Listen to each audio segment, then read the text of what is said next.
Hi, this is James. I'm the unofficial mayor of Cowboy Country. Welcome back to the channel. I'm so glad you could be here with us. Today, I want to. Um, I ran across an article by Brett McMurphy, who I think is one of the um, more reasonable, fair, uh, as far as sports reporters are concerned. I think he covers the Big 12 um, and doesn't try to portray the Big Ten or the SEC as somehow better than us.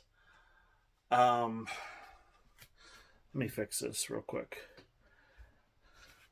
Um, One of the things, I mean, there's several reasons I do this channel. One is because I love sports, but two, because I feel like the national media doesn't give Oklahoma a fair shake. I think that's starting to change. I think people are really starting to see, excuse me, the big picture. And the big picture is, Mike Gundy has been at Oklahoma State now for 17 years. He has gone to 16 straight bowl games. By beating Texas this last weekend, it'll be 17 straight bowl games because the Cowboys are now 6-1. And they've done it by being able to score a lot of points, but also being able to run the football and playing good defense. So, by the way, I actually remembered to bring my Remarkable with me. I didn't leave it at home. I didn't leave it at work. So anyway, Brett McMurphy tweeted something earlier today. If you don't follow him on Twitter, I think he's really good. He talked about teams with the best record in the past 23 games. Oh, what's going on with me? Hopefully I'm not becoming Mel Tillis or Tiller or whoever that stuttering comedian was. Teams with the best record in the past 23 games. And he lists 6 teams. Georgia obviously is going to be number 1 on this list because they've only lost 1 game in the last 2 years. So they're 22-1. Alabama is 20-3. Cincinnati's 20-3. Now, one of those losses was to Alabama, so that's why I think he's got this list the way it is. Michigan is also 20-3 in the last 23 games. And the same goes for Ohio State. You know who else is on that list? Oklahoma State. 20-3. So I'm going to put the original tweet right there. So you're telling me over the last 23 games, Oklahoma State is as good as Alabama, Cincinnati, Michigan, and Ohio State. Yeah, that's exactly what I'm telling you. And that's what Brett McMurphy found as well. Now, just out of curiosity, I went and I took 4 other teams from the Big 12, teams that I consider to be good teams, to see what their records were like in the last 23 games. OU is 18-5. That's not bad. I mean, it's not the same as Alabama or Michigan or Ohio State or Oklahoma State or Cincinnati, but it's pretty good. Now, you have to remember, they went 9-2 in the COVID year in 2020, and they went 11-2 last year. That's pretty good. Hey, the Sooners were a pretty good team under, gosh, my mind just went blank. He jumped ship and went to USC. Lincoln Riley. They were a pretty good team. Not my favorite, but I do respect what they did. Problem is, they're 4 and 3 this year. So They have to keep Dylan Gabriel healthy if they want to get to a bowl game this year. Texas, the mighty Texas. The same Texas is supposed to be better than everybody else in the Big 12. The same Texas that the SEC chose Texas instead of Oklahoma State. The same Texas that has lost 9 of the last 12 against the Cowboys, actually.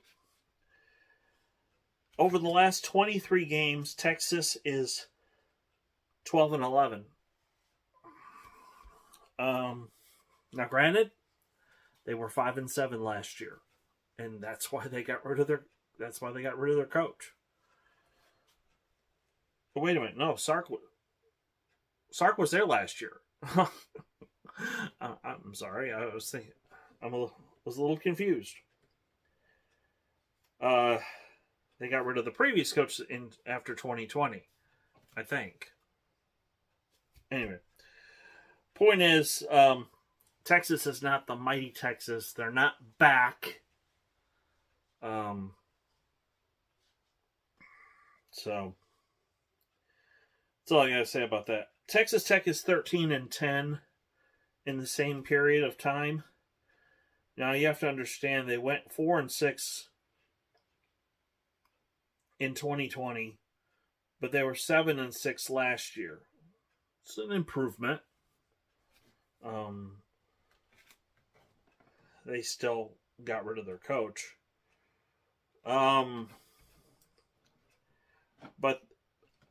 even though with the new coach they're 4-3, I clearly believe as long as they keep Morton in the game at quarterback, they're going to succeed.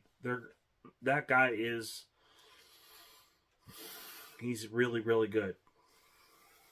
So, and quite frankly, they've got to play Baylor.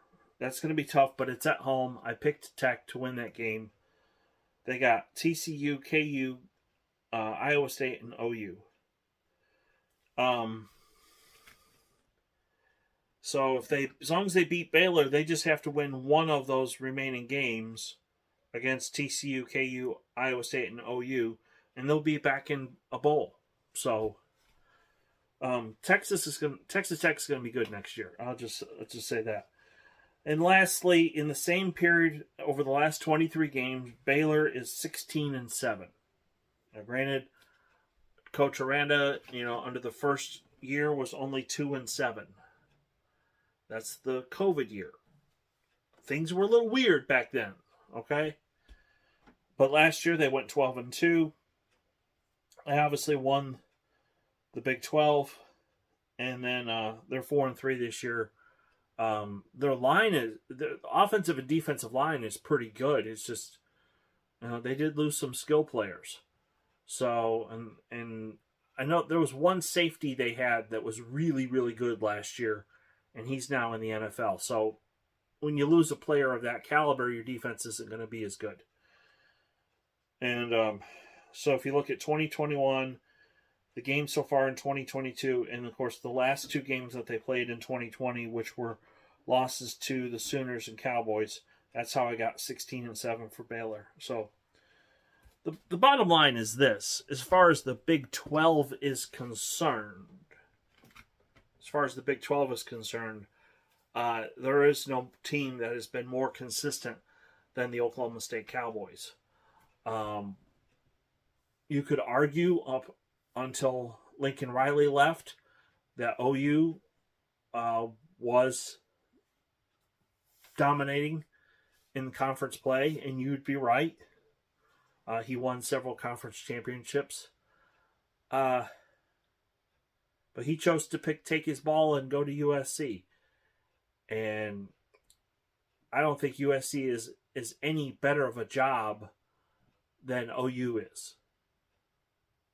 I just don't.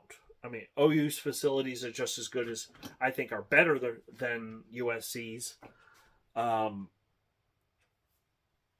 Maybe he thought with the easier Pac-12 schedule that job would be better. I don't know. What I do know is this, and I thank Brett McMurphy for making that tweet, is that Oklahoma State has been a consistent winner over the last 2 years. I would say over the last 15 years. So, and that's why I made this video, is I want to point that out.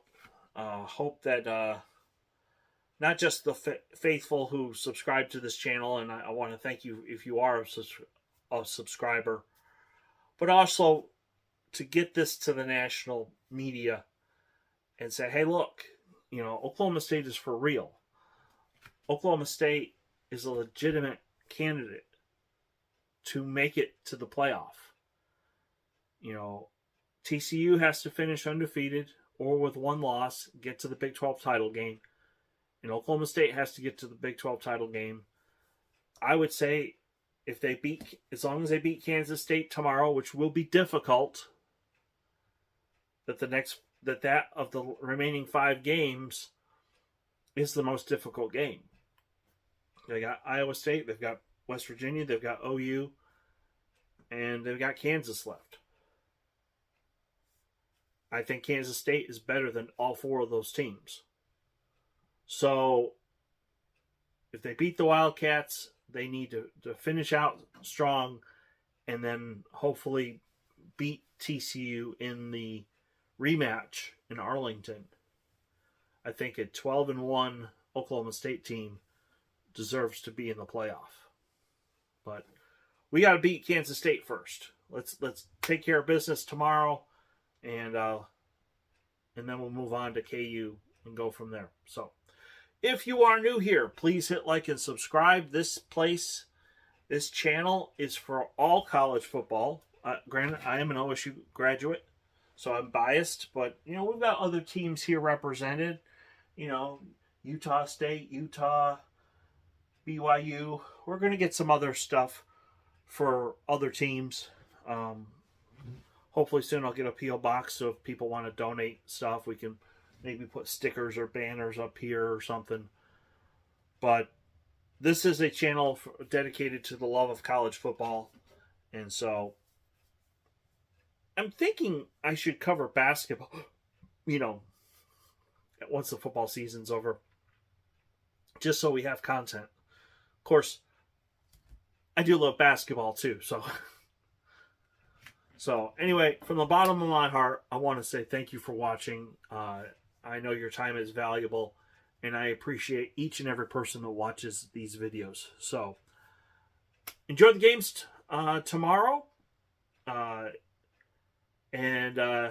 either late Saturday night, late Saturday night, I'll probably post the video for Sunday with the results of my picks, and let's hope I do better this week than I did last week. So, hope you have a great day on Saturday, and as always, go Pokes.